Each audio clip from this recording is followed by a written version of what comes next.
Merhaba sevgili seyirciler. Bugün tohum büyütmek için gerekli olan toprağı nasıl hazırladığımı göstereceğim size. Bu sene biraz daha profesyonel gitmek amaçlı birkaç ek malzeme aldım. Bu malzemelerden bir tanesi şu gördüğünüz kum. Bu kum toprakta çok fazla organik madde olduğunda drenaj az oluyor. Kumla beraber drenajı daha iyi olacaktır. Şöyle gördüğünüz torf var. Bunlar tamamıyla organik madde, toprağın içerisinde suyu tutacak. Şurada görmüş olduğunuz tohum yetiştirme toprakları var. Bunlardan 3 paket aldım ama sanırım hepsini kullanmayacağım. Bunları 2 tanesini kullanabilirim buradaki toprak için. Burada görmüş olduğunuz toprak benim kendi kompostum. İçinde bir sürü yumurta kabukları ve diğer şeyler var. Solucan gübresi de var içinde. Burada görmüş olduğunuz su ise dün gece yağmur yağdı ve buraya doldu. Mahsus dolmasını istedim çünkü torfa eklediğimizde bütün bu su çekilecek ve bu yağmur suyunu kullanmış olacağım. Evet, şimdi tek tek bu malzemeleri açıp suyumuza ekleyelim. Önce torfa ekliyorum. Suyu çekeceği için daha iyi olacak. Bayağı rüzgarlı bir gündeyiz. Bir fırtına vardı.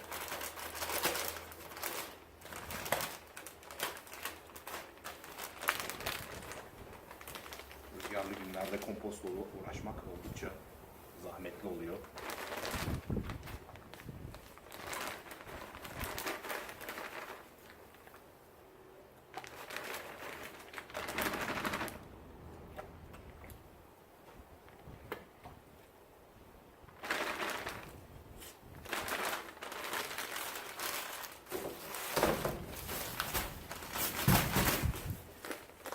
Ondan sonra kumu boşaltıyorum.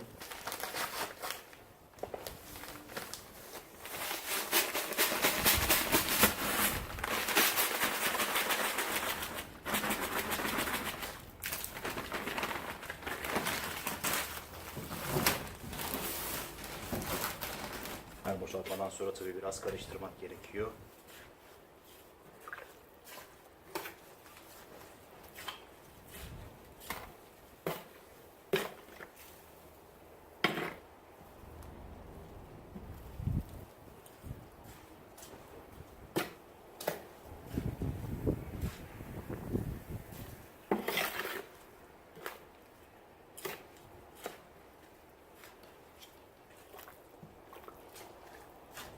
Çok soğumasının pek bir önemi yok. Çünkü zaten bunları kutulara koyduğumda süzülecekler. Süzüldükten sonra da üzerine balık gübresiyle birazcık takviye yapabilirim.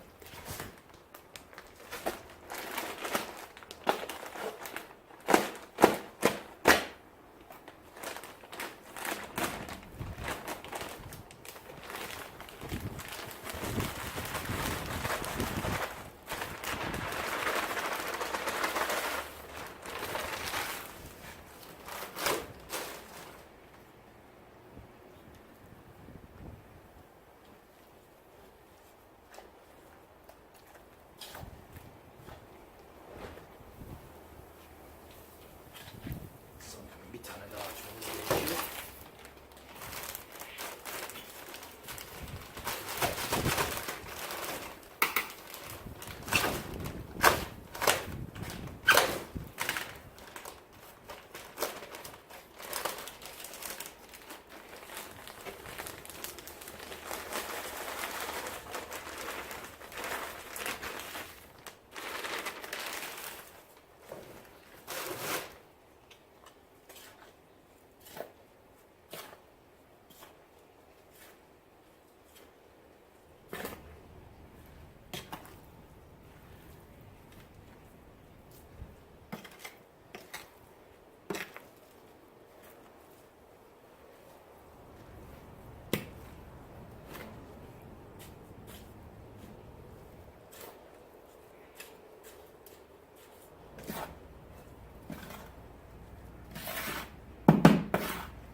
İyi bir karışma olması çok önemli.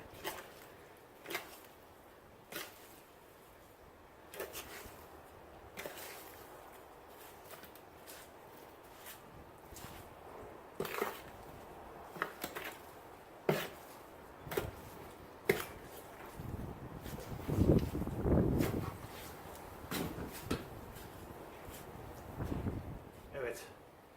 Toprağımızı iyice karıştırdık. Hava da biraz soğuk, rüzgarlı ve güneşli olmasına rağmen bayağı soğuk. Oldukça güzel karıştırdım ben. Bu sene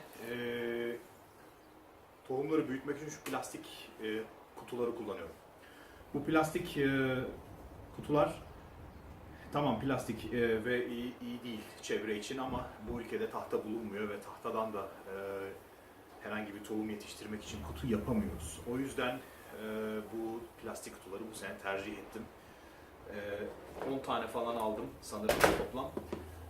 Daha sonra tohumların büyütmesi bittikten sonra bunları un kurdu yetiştirmek için yapacağımız düzeneye koyacağız. Şimdi bunun içine bu toprağı dolduruyorum. Toprak çok ıslak şu anda. İçinde organik madde fazla olduğu için de çamur gibi gözüküyor ama kuruduğunda, süzüldüğünde gayet iyi olacak. Bunu böyle tepeleme güzelce dolduruyorum. Daha sonra bunları dışarıda bırakacağım. Seraya koymadan. Ve orada iyicene süzülmesini sağlayacağım. Daha sonra bu tohumların ekimi gelecek tabii. Burada yaparken biointensive dediğimiz üretme tekniğinde anlatılan bir model vardı. Kutunun üzerine tamamıyla düz olarak toprağı koymak değil, hafif ortalarda bombe yapacak biçimde şu şekilde yerleştirin diyordu. Tabii öyle olduğunda sulama yaptığınızda üstten su ortaya geldiğinde kenarlara doğru akıp homojenize bir biçimde dağılacak. Buna dikkat edin.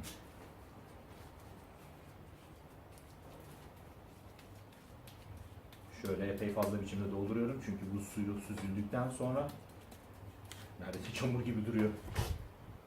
Suyu süzüldükten sonra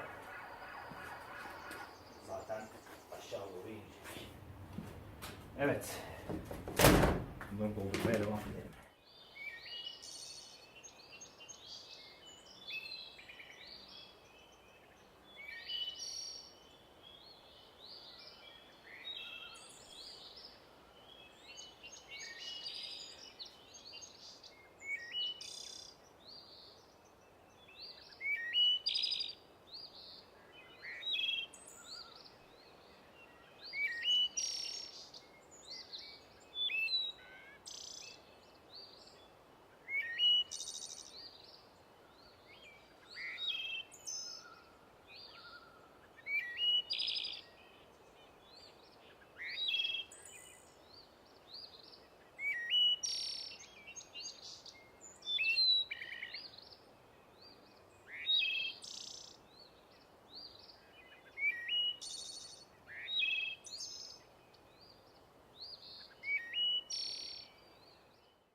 Evet, gördüğünüz gibi bunları böyle doldurdum.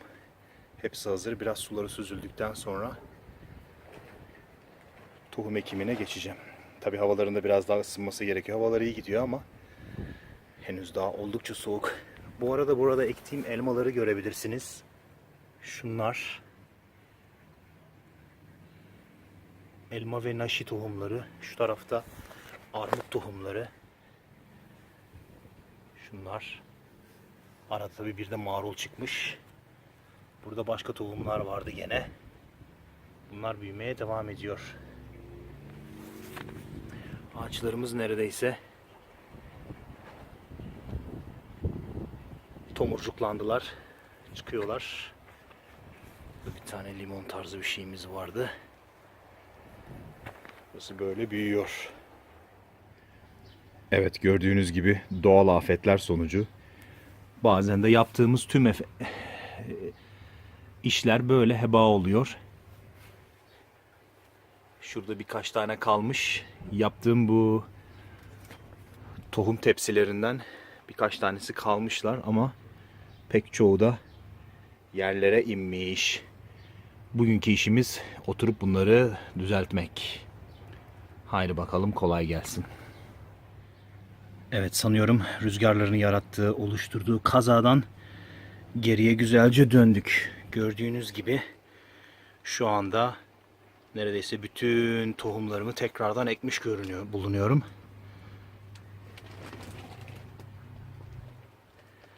Tohumlar ekildi.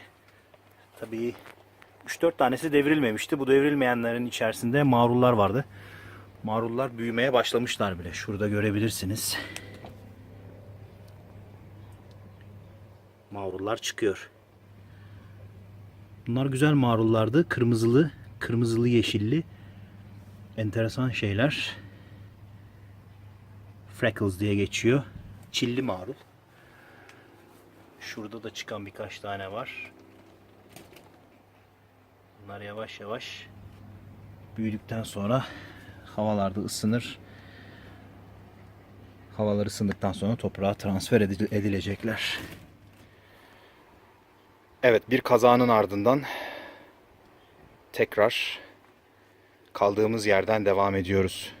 Şu anda tamamen işimizi bitirdik ve tabii bunları kenarda bırakmayacağım. Tekrar aynı hatayı tekrar yapmayalım, değil mi? Hepsini şu ortaya dolduracağım. Kenarlara saksıları koyacağım ki saksılar biraz ağırlık yapsınlar. Zaten su kutuları var. O kutuların içerisinde şuradaki su var. Gördüğünüz gibi ağırlık yapıyorlar. Herhalde rüzgardan bir yere uçup gitmez. Ve böylece bahara başlayacağız. Görelim bakalım nasıl olacak. İyi günler.